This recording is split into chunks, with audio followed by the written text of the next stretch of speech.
Welcome to Sasi's kitchen. வாங்கினேர்களே, இன்றைக்கி நம்ம பார்க்க போகிறது எளிய முறையில் பூண்டு சாதம் எப்படி செய்கிறதுன்னு பார்ப்போம். ரொம்ப சிம்பிள்.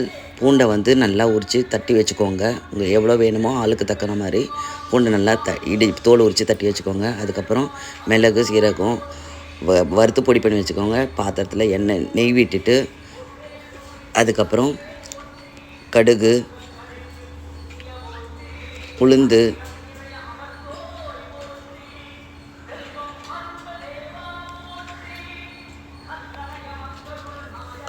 காய்ந்த மிளகாய், கருவேப்பிலை, அப்புறம் தட்டி வச்சுருக்கோம் பார்த்திங்களா, அந்த பூண்டை போட்டு நல்லா நெய்லியே வந்து வாட்டி எடுக்கணும். அந்த எசன்ஸ் எல்லாம் அந்த பூண்டு நெய்யில் வந்து இறங்கணும். ரொம்ப ஆரோக்கியமான சாப்பாடு இது. இதை சமைச்சு சாப்பிட்டு பாருங்கள், ரொம்ப நல்லாயிருக்கும். அதுக்கு தேவையான பெருங்காயத்தை போட்டுக்கோங்க. எல்லாம் வதக்கி எடுத்துக்கோங்க. நல்லா வந்து வதங்கணும். காரல் தன்மைலாம் நெய்யில் இறங்கணும்.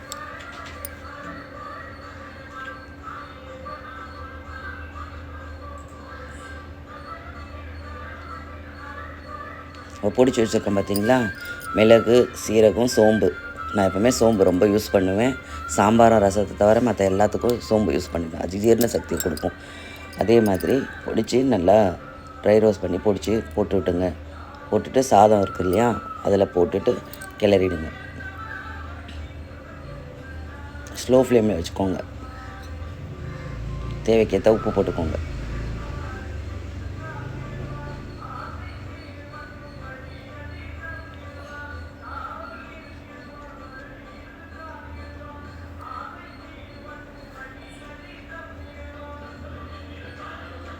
சாதம் கிளறிட்டு சாதத்தை போட்டு நல்லா கிளறி பிள்ளைங்களுக்கு டிஃபன் பாக்ஸுக்கு கொடுத்து அனுப்புங்க. ரொம்ப நல்லது. பிள்ளைங்க நல்லா சாப்பிடுங்க. நீங்கள் எப்படி பூண்டு சாதம் செஞ்சுருக்கீங்களா? எப்படி செய்வீங்கன்றதை சொல்லுங்கள். லைக் பண்ணுங்கள், ஷேர் பண்ணுங்கள், கமெண்ட் பண்ணுங்கள், சப்ஸ்கிரைப் பண்ணுங்கள். யாரும் சப்ஸ்கிரைப் பண்ணாமையே பார்த்துட்ருக்கீங்க.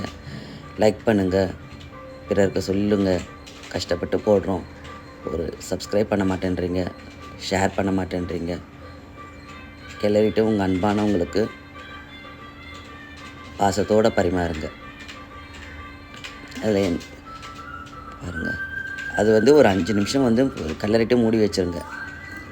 அதுதான் உங்களுக்கு அழகாக பரிமாறுங்க. லைக் பண்ணுங்கள், ஷேர் பண்ணுங்கள், கமெண்ட் பண்ணுங்கள், சப்ஸ்கிரைப் பண்ணுங்கள்.